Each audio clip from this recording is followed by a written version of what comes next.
Hi, and welcome to Blue's Garden.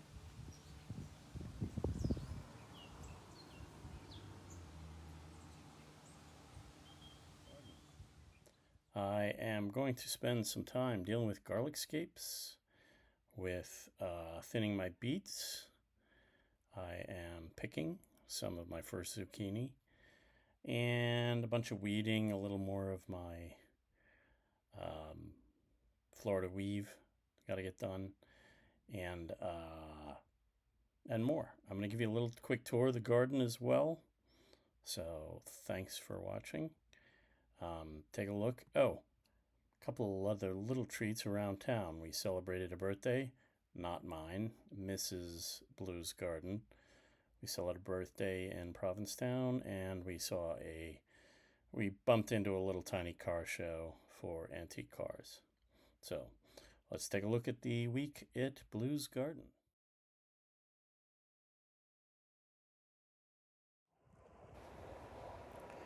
Time for picking some peas. I have two different varieties planted out here. I have Oregon Giant, and I have golden sweet peas. And there's a ton of the golden sweet peas, sort of a yellowish pea. I'm picking a lot of them. There's only a few of the Oregon Giant, which is a giant green snow pea.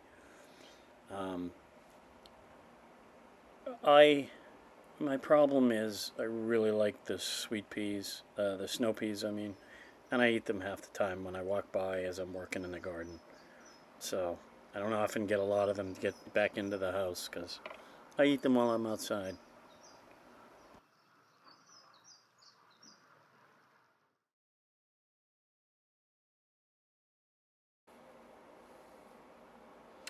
I have a couple of different kinds of zucchini growing, um, but these Black Beauty zucchini, I'm picking them a little young. The two reasons: one, there's less seeds, um, and number two, you pick them young, and that encourages more growth. Um, I grabbed these two small ones, get them picked. I am then also going to deal with the golden zucchini. Sorry, these are crookneck squash. These are some crookneck squash. And I got a couple that did not germinate correctly, so I'm just going to grab these guys. That big one will grow to be a nice size squash eventually.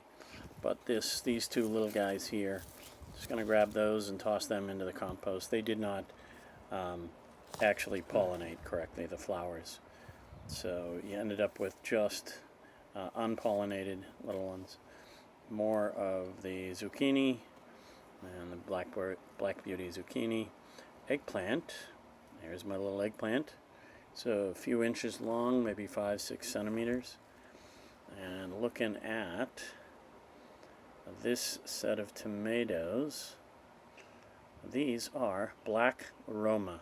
And there are quite a lot of Black Roma. I can see a lot of fruit on, but I also see a lot that are starting to ripen. And Tuesday-ish, maybe Wednesday of the coming week, we'll end up picking a lot of these and start processing them for the sauce. I'll pick them, process them, and that'll be fruit. That's a regular Roma tomato. Another one, still not quite ripe yet. This is one little tomato, and I don't know which one this is, but there are an awful lot of these Mad Hatter. It's kind of a darker shoulder tomato and red flesh inside. So that was the first harvest other than wine cap mushroom.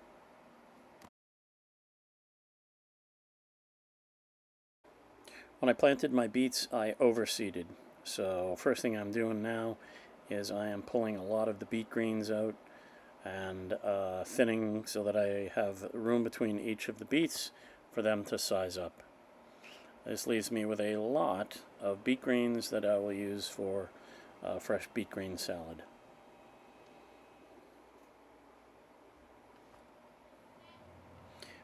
One on the right is not thinned, the one on the left is thinned. That's thinned. and not thinned. Then you can see that one that's not thin needs. So these are more of the Mad Hatter. About 4 or 5 days after that first set of photos.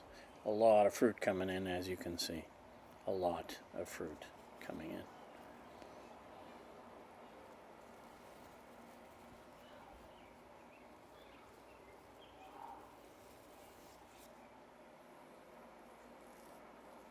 I can't wait. This is actually a new one for me, so I cannot wait to see how they taste.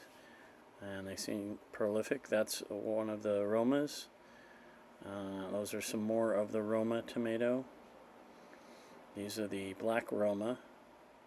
By the time you're watching this, I will already have picked these Romas. This is my line of pepper. And these are spicier ones, habaneros here. And then I have a couple of Golden Cal Wonder bell pepper that I'm actually going to pick.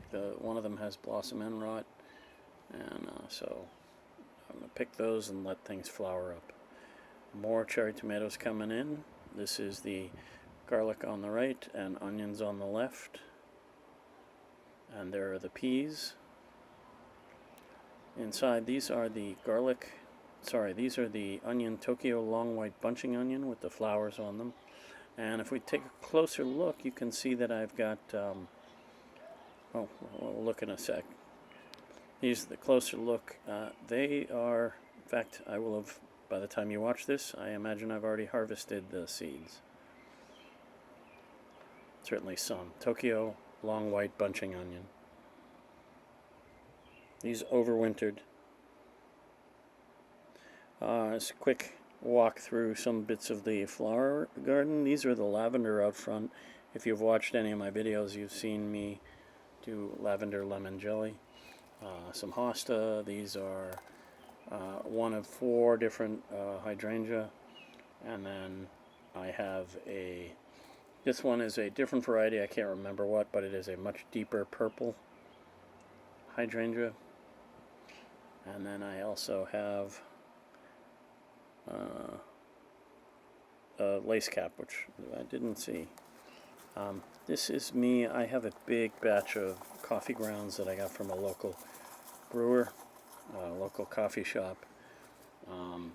Coffee grounds into the compost bin, and during the week we also celebrated my wife's birthday.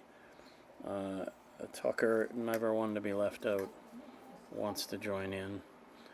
As we were driving through Truro on the Cape, we ran across a sort of classic cars, antique cars, older cars. Just a bunch of guys set up and showing off. Kind of a meetup. Nothing formal. Jeep Comanche. Jeep Comanche. That was a great car. We went into the Ford Galaxy, right? 500. We went into Provincetown, sitting at Bubbala's by the bay. Great. This is our last season there, their last season there. I had a fantastic tenderloins duo. And then the last of the video is the garlic scapes. And I did 2 things with the garlic scapes. First thing you do once you cut them off, the garlic scapes, is you want to trim the pointy bulb off. That's the part that will eventually become a flower that you could actually grow garlic from seed, although most people don't. They grow it from the cloves. So trimming off this pointy bit here, those will end up in the compost bin. And then when I processed the garlic scapes, I did them in 2 batches.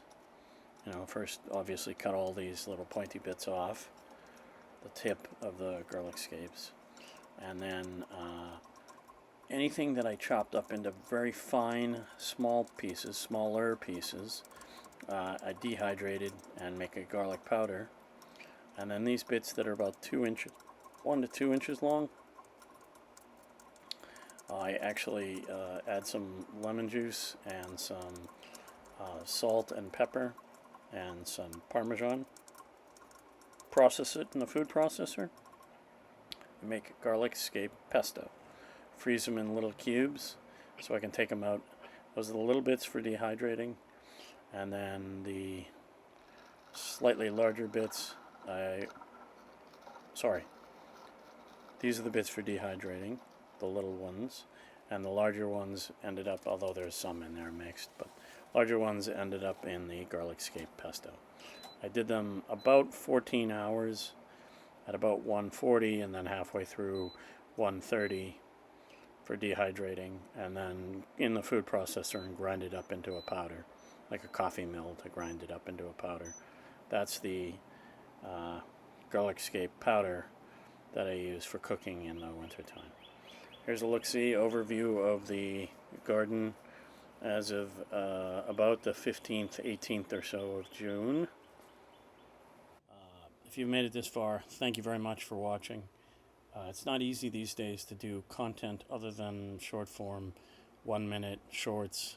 YouTube prioritizes the video short. Anything with any kind of content and information in it, a minute, 2 minutes, whatever it is, YouTube just does not prioritize. It buries them. The shorts are emphasized. So please share, like, subscribe, comment. It helps me. That helps me grow. So, also, made with a real person, not AI. So, that's a plus too. Thank you very much for watching.